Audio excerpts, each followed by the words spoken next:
I'm a creative trainer. Every movement is connected through my whole body. The variance of what's going to happen makes me have an intention of releasing to a state of creativity. I'm looking for stuff that I haven't trained. I'm looking for every space around me and how am I going to fill it? You have a lot of famous videos, but when you're in the marketplace, I think are some of the more famous ones. What do you see when you walk in the supermarket? It's definitely scary, really horrible, disgusting stuff, because processed rubbish food costs you your life, your mind and your body is the most important thing. If you're doing stuff to compromise that, you're not doing yourself a favour. You were living your life, minding your business, and then something unexpected happened. You broke up with your missus, and that was something that really hit you hard. Yeah, it's definitely a deep thing, because the last memory I ever get was my daughter at the top of the stairs sort of saying, don't leave.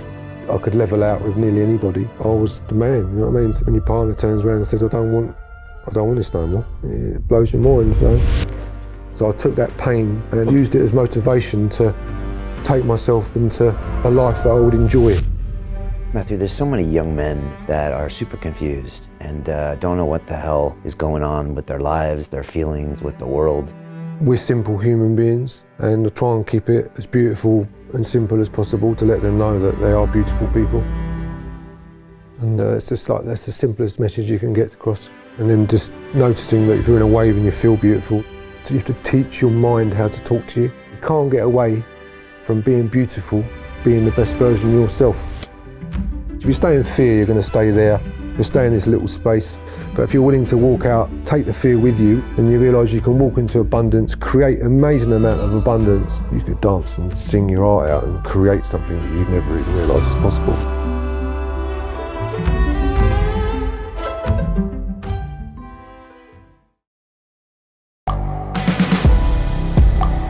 The world is changing. Inspiration is everywhere. It has never been so easy to connect, share, and bring people together.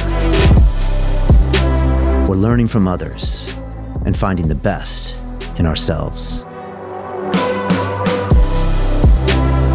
Challenging our beliefs. Sharing our vulnerability. Overcoming our fears. Transforming ourselves so we can transform the world. How far can we go? This is London Real. I am Brian Rose. My guest today is...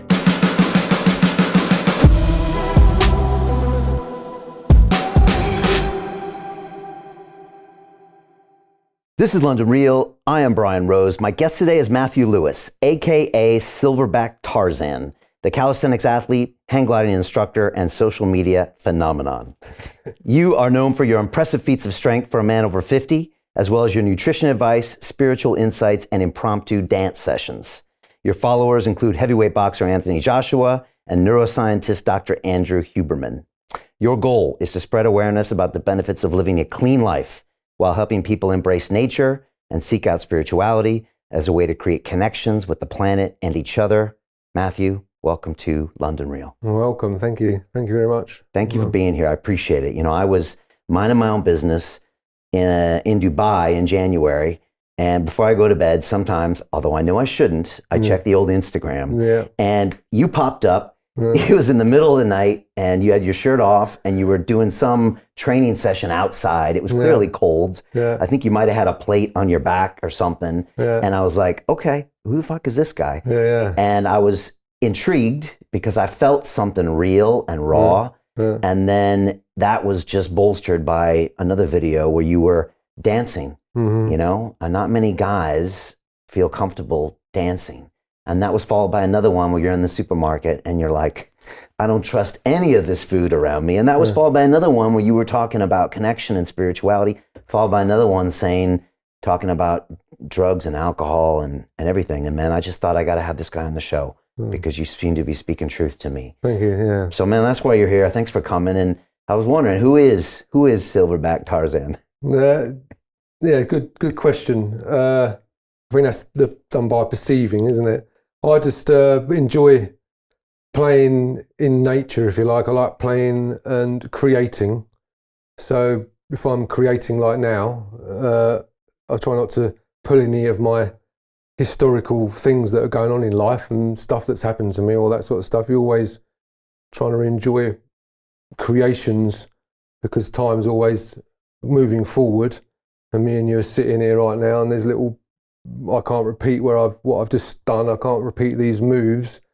And I'd like to fill my 60 years up, or how many years I live, to create a time of being able to share, not be selfish, create a body, help my body be the most efficient, that's going to give me the best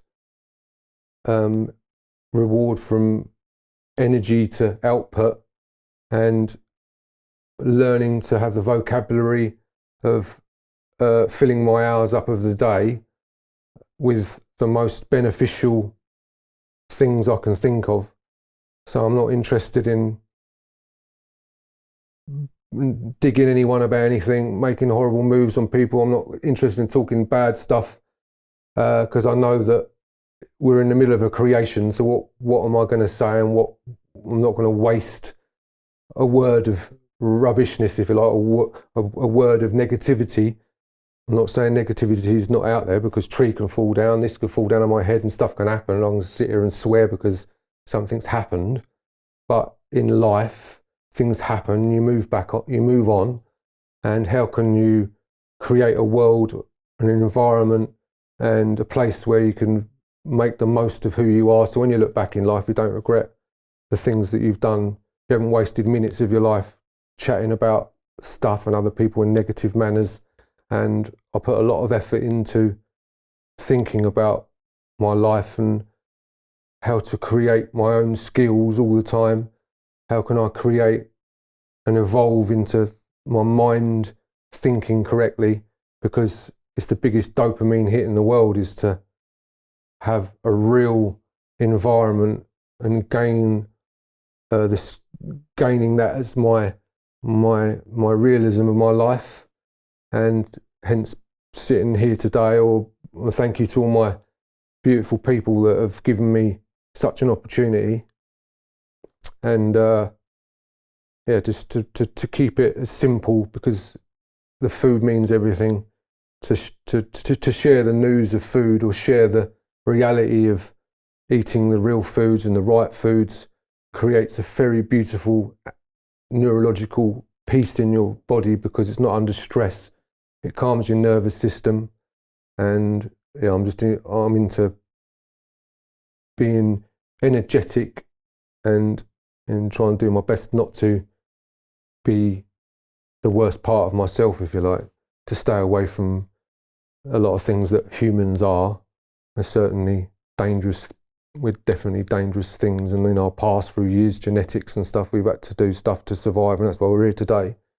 So genetically, we've got a half of madness, a half of evil. We've got half of all these things, and we're having an opportunity to live in this society now where we've got a beautiful opportunities to create. We've got so much analytics to say smoking's bad, this is bad.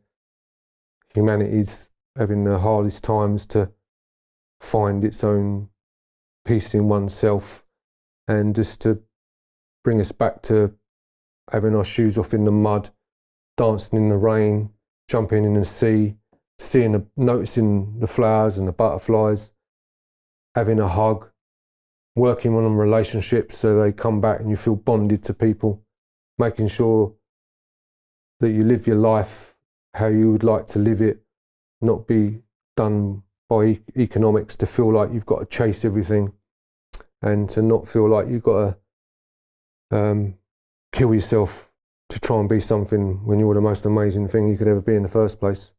And that's given to us through the cosmos, if you like. And the cosmos, we're looking, from my perspective, my eyes are looking for the cosmos. I'm looking out for it. I'm tasting for the cosmos. I'm smelling and I'm hearing and I'm touching and I'm dancing and I'm doing everything for the experience of consciousness without going too wild. You know what I mean? That's gently what I'm about, because I can easily get caught in my head about, you have to be this, and you need to get your exam for that, and you need to get your job and your promotion, get your car, get all these different things. But it's all in your head. But how are you going to dance? How are you dancing now? How are you eating now? How's the person looking at you now? What feelings have you got now? What goosebumps have you got on your back now? What can you create now? How can you make the most of your little bit of time to be here? And will you look back in regret? Can I help to make sure I look back, and whenever it comes to me, I can go, whenever the end comes, I can go, I put as many hours thinking about not going down the dark roads and creating a world where I can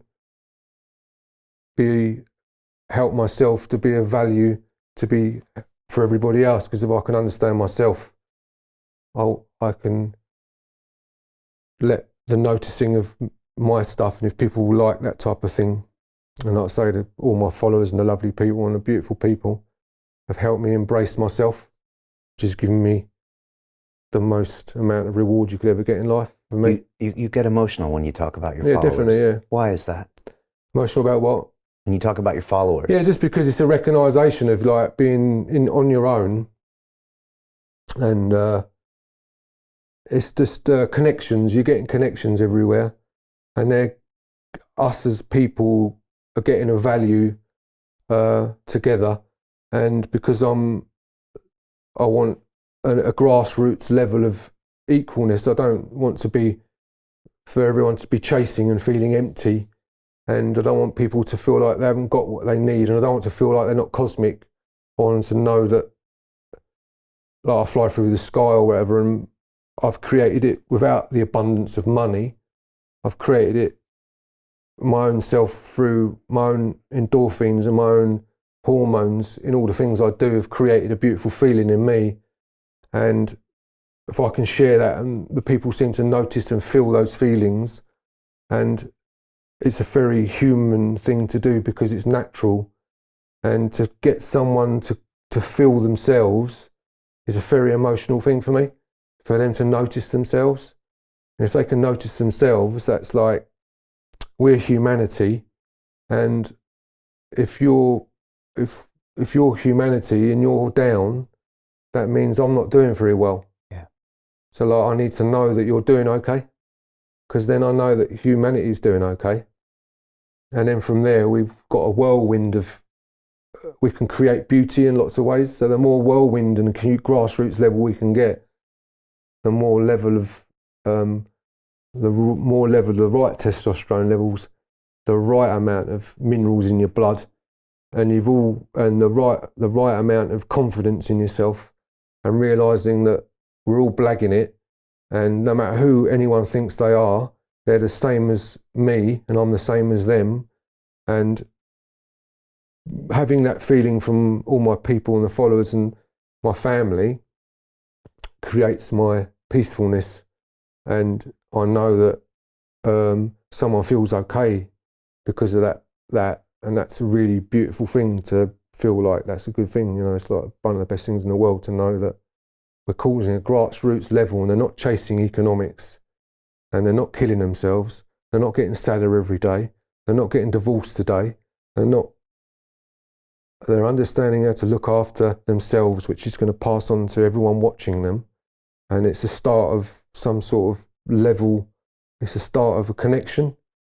And because I'm humanity, everybody needs, we want to be all well. We all want relationships. We all want wife and kids, or husband and kids.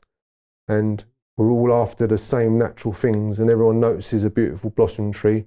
If I show a blossom tree and get rewards of that, of someone commenting it and saying that's beautiful, I've given the hint of something simple to look at. It doesn't have to be something you're chasing. It's something that's in nature, and you don't have to chase to get that. You can go and swim in a river. You can go fishing and see how the water works. You can watch the birds and the bees. You can watch the kingfisher catching some fish. You can go for a walk in the wind. You can stand on the top of beachy head and dance in the thunderstorms. You can do lots of beautiful things that don't cost you pennies. You're not going to get nothing out of a car You get the rush. You go 100, I've been 100, couple of 100 mile an hour in a car, 180 odd mile an hour. It's a rush. I don't give a shit about the car. Don't care. I like the rush. Get me on a motorbike, get me on my bike and I zoom down a hill. It's a rush. If I go flying in my glider and I zoom around, there's characteristics of my own character and I'm flying around, I'm playing with birds and I'm playing with volcanoes, and I'm playing, in Lanzarote and places you play on volcanoes. I've flown with hundreds of vultures and thousands of flights and done such beautiful things, but it's not got any, it's not, I haven't chased to do that. I've created it out of my skills in my life to think like that. So I want other people to, I feel the zest to create a situation where people feel at home in themselves, because that way we can help the planet at the same time. You said, I am humanity. Not I am human. You said, I am humanity. Yeah. Are we all connected? Are we all one? Definitely. From my perspective, yeah, definitely. Because if I know that if there's wars going on, for instance, and they're killing people, that hurts. That inside, I know that's not the right thing. That's not needed. And the thing about it, it's such a small world. Years ago, you get on a plane and you fly somewhere, and you'd think that's a long way. But now you know that's not far. So like Palestine, places like that are tiny little countries. It's like going to Brighton. They're bombing Brighton. It's a tiny place, and people need to realise it's tiny. And we're letting this happen, and they're literally only over there. You can literally drive to Palestine within a few days. It's just over there. And we are totally, there's a small minority that feel the power to go and take over the economics and hurt lots of things. And it's a tiny world. The abundance of the world is tiny. You only got to ask for something and that it will rock up because the world's tiny. So you ask for a dream, it'll be there because it's tiny. Not years ago when I was a kid, I didn't really realise it was tiny. But then I start to get older and older and ask for stuff and it turns up. And the abundance is all out there and it's just there. If you've got the confidence to know it's tiny, you will look at it and you will go and find it. That's the same with me and humanity. You're only there. You're all there. These the fellas over there. We're all here. And that, when I drove to Morocco in my van, it took me a couple of days. And I'm in the Sahara Desert. I just drove there. It's tiny. I've just gone through all the way through Morocco with all these people, saying hi and things like that. And it's tiny. So when I think about these minorities of making it look like on the news and all these things going on, it's only over there. And it's a small group of people who are trying to control those trade lines and do all these different things. But that's not humanity. That's ego of the head of economics to make sure you've got trade runs of oils and all these different things to keep the power of their own monetized situations. This is not my life. This has nothing to do with my life. I don't want any of that stuff. And why should we have all these people everywhere in my humanity when I know that we're all dancing away and over there they're suffering. And it's Brighton. It's like, it's just over there. Right. So you feel that. I feel that, yeah. And you feel like it's your remit to make sure you uplift everybody. And you feel that lately through your social. Very much so, I'm guessing. It's much more internal. What I've noticed is like a mirror. If I can go internally to myself and understand myself, everyone can see the simplicity. Right. So it's not necessarily I've got to do anything, but internally you have to find yourself. Right. And it will be seen. I haven't got to do anything. Literally nothing. But I do have to look after myself and play the game of my own insecurities, my own inhibitions, my own life, my own love, relationships. I have to work at it. If I was talking about dancing, if I'm dancing, I'm a big elf, I'm a strong bloke. And for me to dance back in a few years ago and start playing around with ballet and pirouetting, that was playing the biggest games of inhibitions because I'm an alpha male and I'm supposed to be scary and big and I hold myself to be something of a masculine man who can go and do things. And then I realised the biggest thing I could ever do for myself is to lose those inhibitions, because every inhibition, you get to a certain age, our ages, you've done all the stuff that's holding you back because of inhibition. So you've done all that. At 25, 30, you've been the man, you've done this, you've done that, you've been in boxing, you've fought this and done jobs and done all the things you need to do. And then suddenly you realise, I haven't millions of things I haven't done because I'm got inhibitions and I'm scared. Right. And there's a whole portfolio just opens up. Literally the biggest book catalogue of things you have never done. So to be in your mind and have a small mind and think that your inhibitions is the thing that keeps you like this, it keeps you small. The minute you realise you can go, okay, inhibitions, what does that word mean? What haven't I done? This is going to show me all the things I haven't done.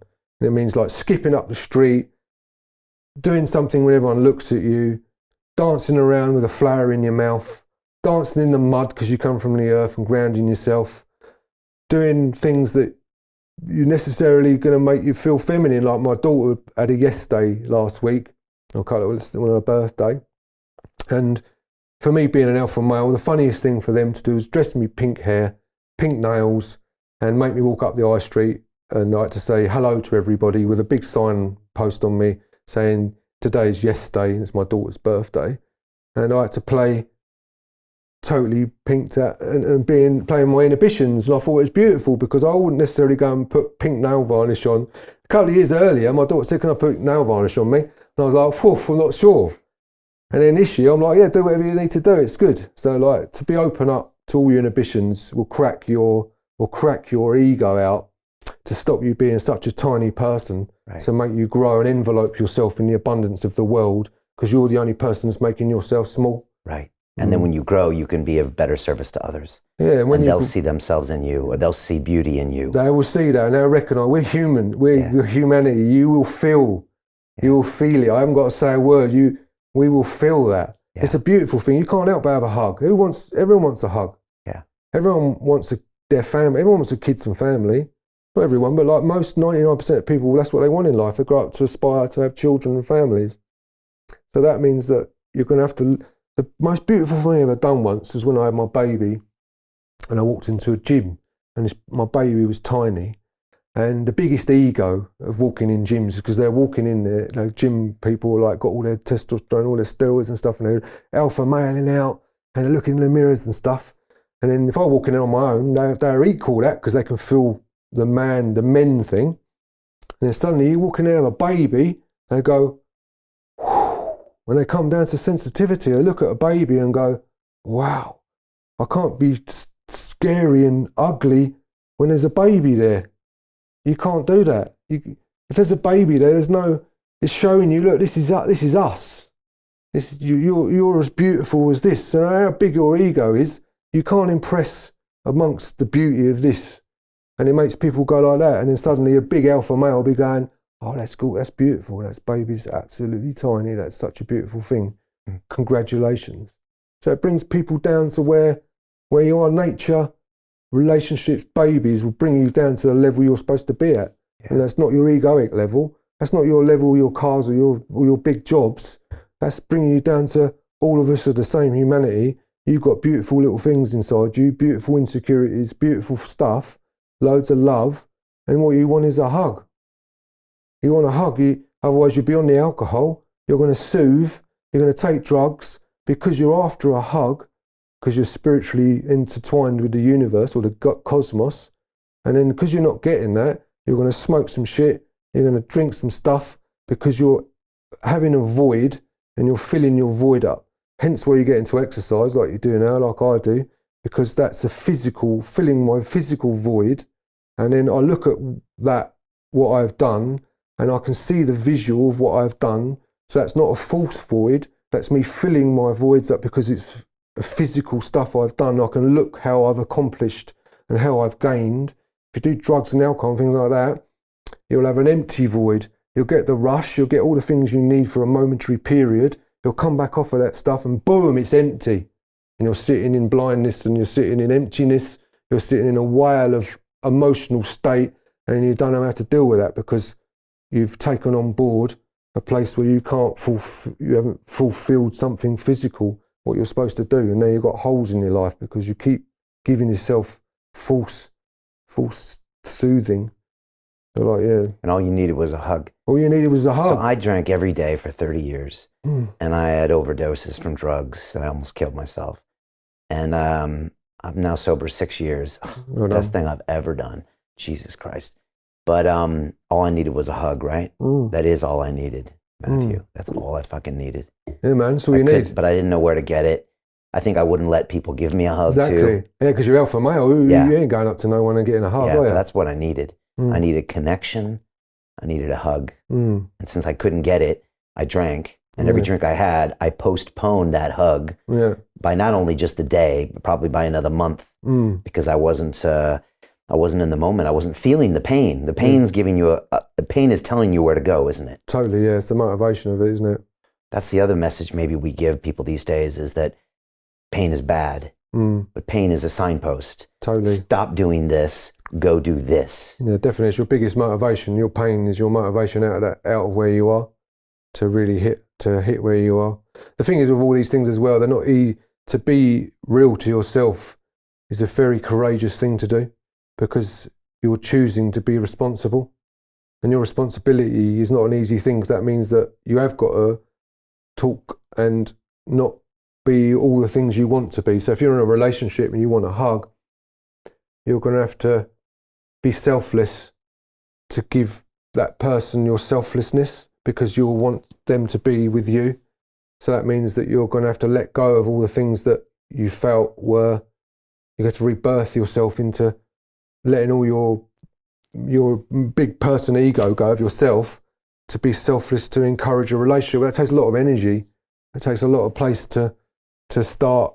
You haven't got no skills when you do that, so you think you're stupid or rubbish at it, and it takes a lot of faith to know that you're going to have the confidence, or you're going to be rewarded by letting yourself be selfless and having faith in the reward of being with a person.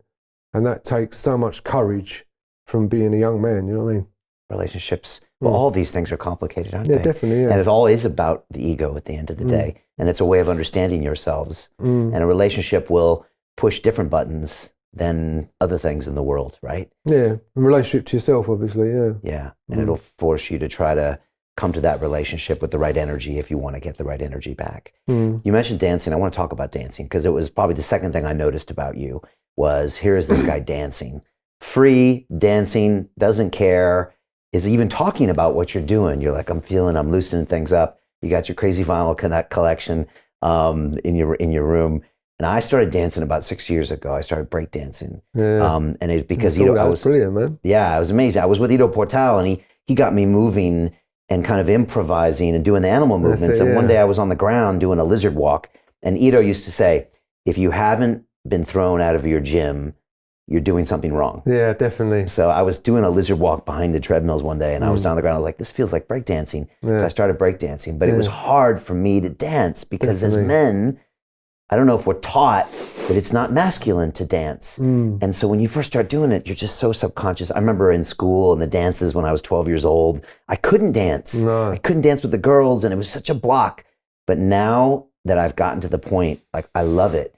And I realized it was probably the first way we ever communicated with each other. With our body. Spiritual, man. With our body. Dancing with fire and playing. And it was a great way to express yourself. And it's a beautiful thing. But I would say 99% of men can't do that.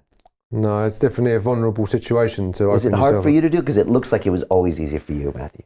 Well, when I was 16, I got offered a job as a bouncer, and because I was into training from 14, so I ended up being quite a big lad. And because I was at the college, this roaming sort of disco party for the college students, and I got invited to be the bouncer at Rome.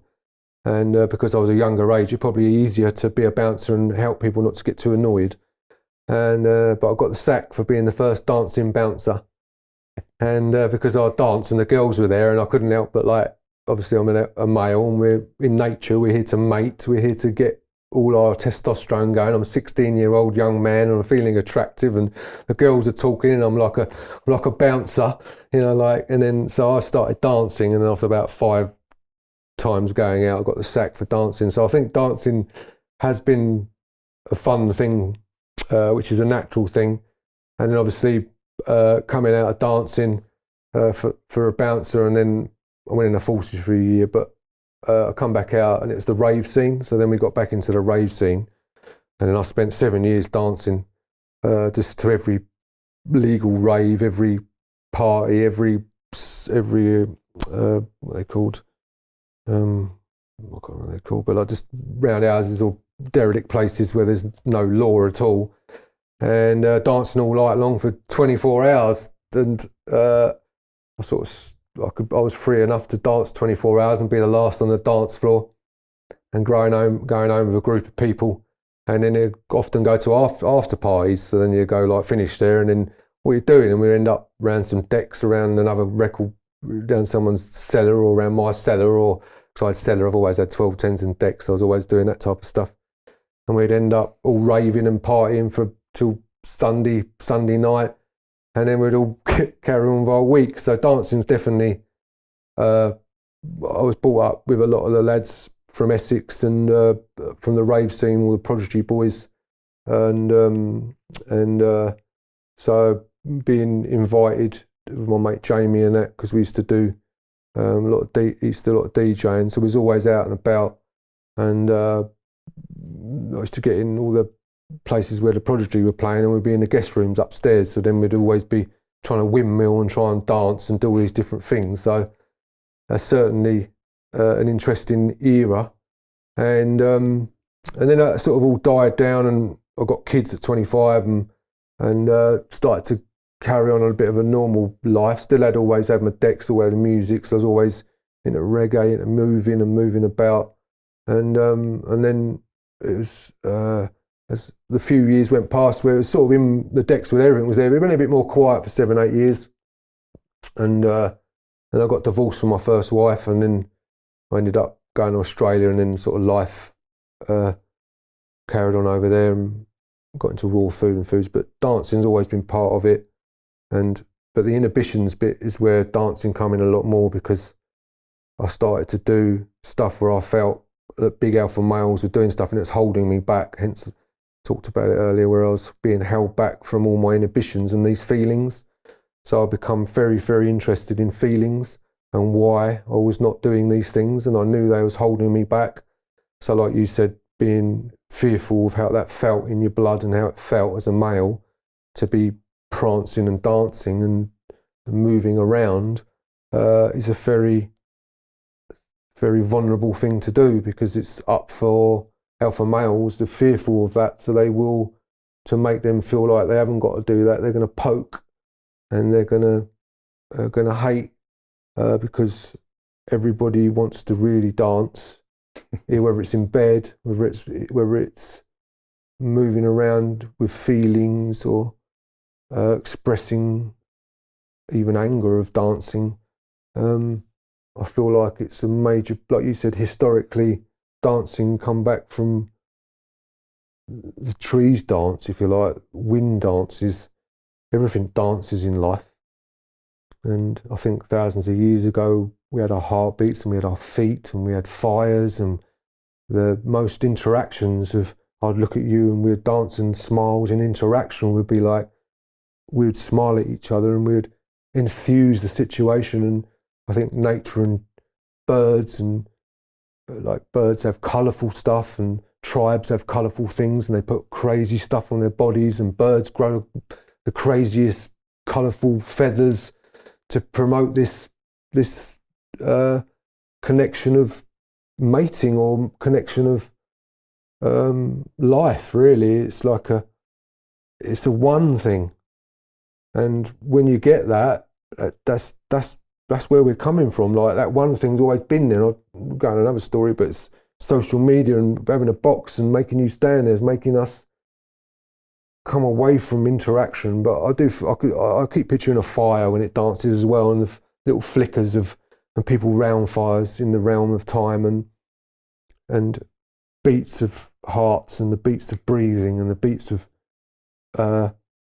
sunrises and moons, and there's a full cycle and stepping stones of our life towards beats, music, noises, and music of all the creatures and animals. Back in the day, you'd notice, if you was a nomad, you'd be travelling and you'd hear a bird in the tree, and you know that fruit's ready, and just everything's giving us cycles, and everything's giving us beats, and everything's breathing, and everything's alive, and you used to worship the sun.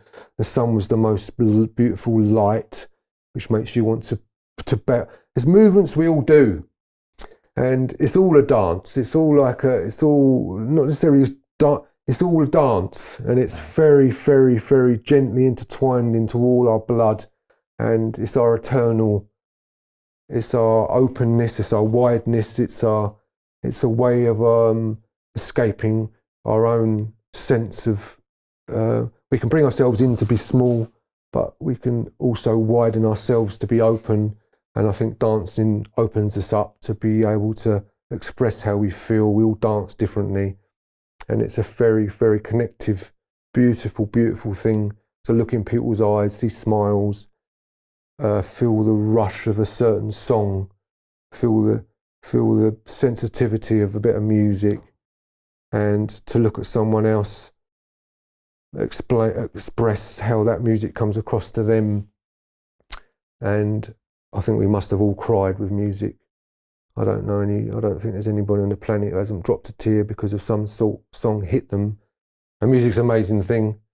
And especially if you're breaking up or things are happening in life, you always remember that tune. You was going up the road. I remember, when I first finished my wife, it's really sad for me. And there's certain songs on the radio or whatever, and I was driving along, heartfelt, deep in my heart about losing my stuff on my wife and kids, and moving away from what I thought was in my mind was the right place. And the songs and that I still remember, if I hear them now, it just goes, boom, have that. And I feel like music eternally in our genetics is, you hear music and it portrays a vibrance, a vibration, and it'll make you cry, it'll make you move, it'll make you swing, it'll make you do everything that you don't even know you're going to do. And it just comes up. You could have one tune, another tune, another tune. Each one of them will make you dance different. It reminds us that we're all connected. Yeah. And it's very subconscious. Very, very natural thing. Yeah. Yeah, and it just reminds us, even though you don't have to tell someone, it just shows us. Matter of fact, the rest of the world could be denying that we're all connected. They could be telling you we're all individuals. But when you hear the music, you know that we're all connected somehow. And I think that's what a lot of people feel. It comes from Wales. They all sing. There's birds sing. Cockroach, the grasshoppers all put a vibration out. They all get millions of vibration things together to cause a vibe. The wind to bang the chimes, it'll bang the trees, it'll bang the doors. You know what I mean? It's all. And if you start listening, you'll really hear it as well. Like if you think about the wind and suddenly you become aware, you'll feel the wind on your face. If you go and listen for music, you'll hear the songs, the morning songs of the birds. You hear when I go out flying, you hear the call of the eagle, and it goes like wah, wah, and it's flying and it's enjoying what it's doing. If you go and watch the crows and you're flying around, they all jump up to 700 feet or whatever. They all combine together and they all make wah wah wah wah, this joyful noise, and then they go and fly back down and go and carry on with their lives again. But there's always there's an expression with it. There's like if you get sad, you'll listen to a certain type of music. If you get happy and you're joyful, you'll tune into a certain type of music. But it's all created because you was on a vibe anyway. All those musics are hitting you because that was on a vibe when it was made.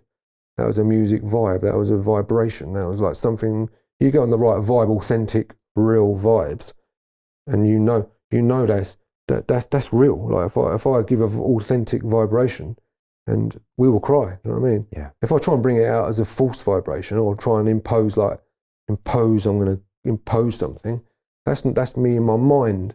That's not going to get the vibration. But if you pull something out of your heart and you send that out there, like you send that with your vibration, not expecting nothing, not wanting nothing, not needing nothing, but you give that, that's to me, that's total truth. That's total, that's what I don't want to get in the way of that. Don't let me get in the way of myself. Do you know what I mean?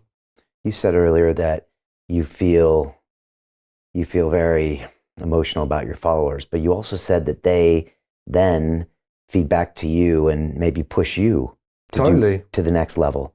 Can you talk about that? Yeah, I'd say that's the confidence of not being an imposter, because we all feel like imposters, and imposter is a used word, but everybody doesn't feel worthy, and I'd let everybody know that we don't feel worthy. Including Silverback Tarzan? Including Silverback Tarzan, I think yourself, and I think anybody, I don't care who they are, you sort of gain the confidence by the things that you do, by the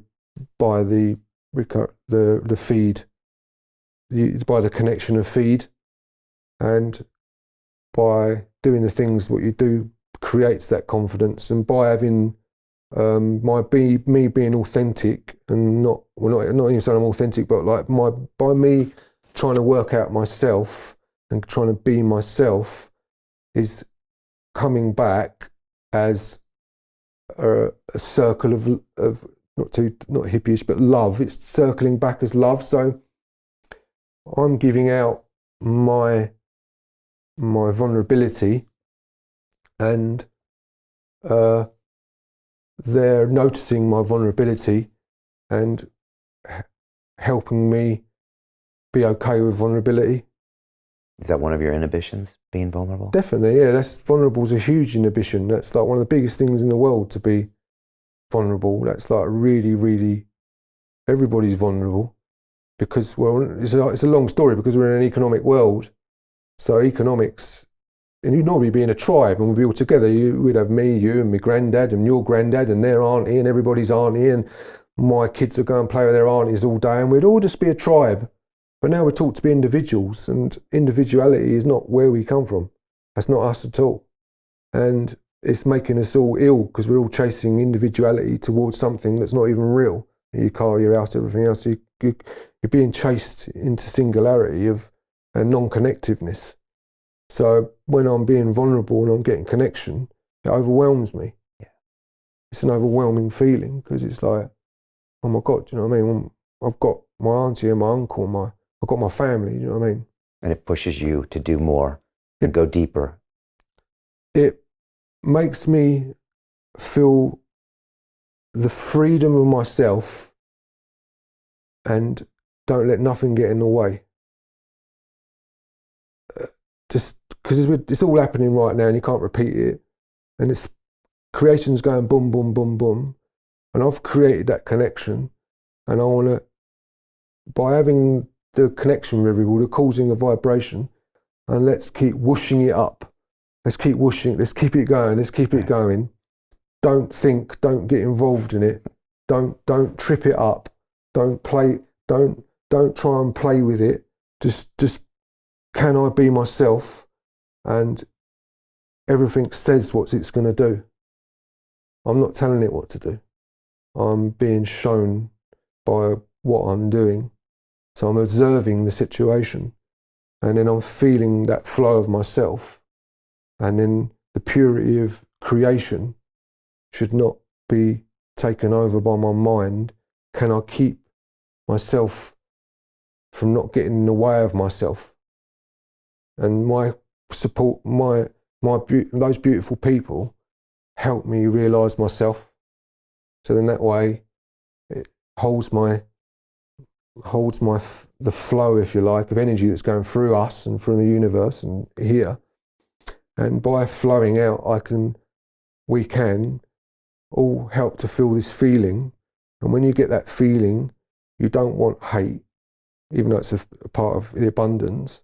You're trying to create, and that means that you want a world where you can have the baby, and we can all stroke the baby without feeling insecure, without feeling our ego's going to be hit, without feeling like I need to be the man, I can't touch that.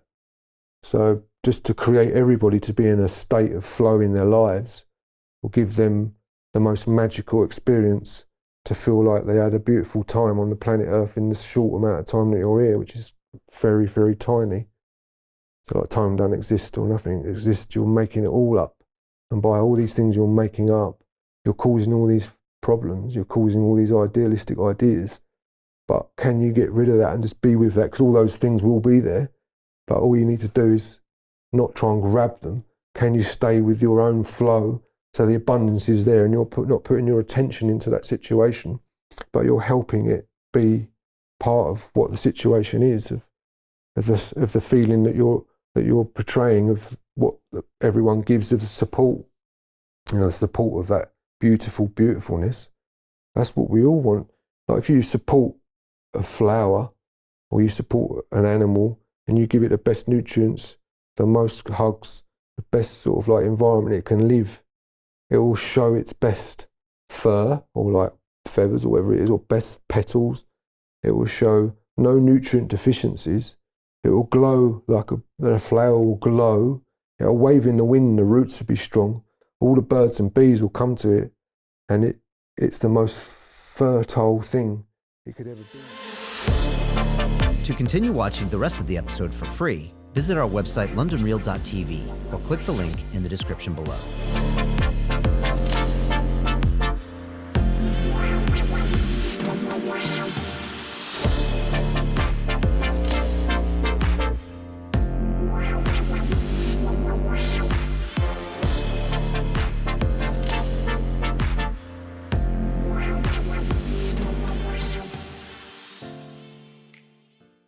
So Jim Rickards has just recorded a video that's not available to anyone in the public, and he's going to be talking about how this upcoming recession is going to be fast, it's going to be bloody, it's going to be nasty. But at the same time, he's going to show you how you can position yourself to profit from all of this chaos. Now, we've made this video only available to our viewers. Go to londonreal.tv/Jim. Watch that immediately. I can't say enough good things about Jim Rickards. He understands the global economic system better than any guest I've ever had on London Real. His predictions are almost uncannily true, and you can learn how to profit from his vision, from his expertise, and his understanding of economics. So go to londonreal.tv/Jim or click the link below. It's an excellent, excellent look on what's going to happen in the future and how you can position yourself to profit from that. Jim is one of the best in the business, one of my favorite guests on London Real, and he's very, very good at predicting the future and showing us all to profit from it. So click the link, and I hope you enjoy. Hey, it's Brian Rose, founder of the DeFi Academy. I've told you my 4-week crypto bootcamp is amazing, but don't take my word for it. This is what my students are saying. The DeFi Academy was an amazing experience for me. It took me totally out of my comfort zone. In this course, I was challenged, I was held accountable, and pushed to do things that honestly weren't always easy. It's been phenomenal, and I can't believe we're already up on our 4 weeks. It has flown by. Going through this DeFi accelerator by far was one of the best courses I've taken. You do this course, you really get into the nitty-gritty of the activities that will make you comfortable with decentralized finance. Thank you so much to Brian and everyone at London Real and the DeFi Academy for even putting together an amazing course like this. Anybody else that wants to do it, please sign up. It is well worth the money. Hi, it's Brian Rose from London Real. You probably know that we've just recently been re-platformed on YouTube after 25 months completely in the dark. The truth is, I really need your help. What I really need you to do is click on that subscribe button right now, like this video, and maybe even leave a comment or share the link with friends. We're really fighting against an algorithm that's tried to keep us quiet for so long, and the more subscribers we have, the more people watch our content, the better guests we can bring you, the better content, and we can continue transforming lives. We've been doing this for 14 years now. I want to do this for another 14 years, but I really need your help. So click on that subscribe button, like the video, leave a comment, share this, and we're going to continue to bring you more and more great content. Thank you. Most people will never see this opportunity. Dubai luxury transformation projects have historically delivered 40 to 90% annual returns. That is incredible. These were once reserved only for insiders with access. I spent 15 years on Wall Street, and I learned this: the biggest returns always go to the people who get the call first. Now, you finally can. We've just received a brand new project with major upside potential. Allocations move fast. Click the link, apply now, and speak to my team. This is your chance to see what others never will.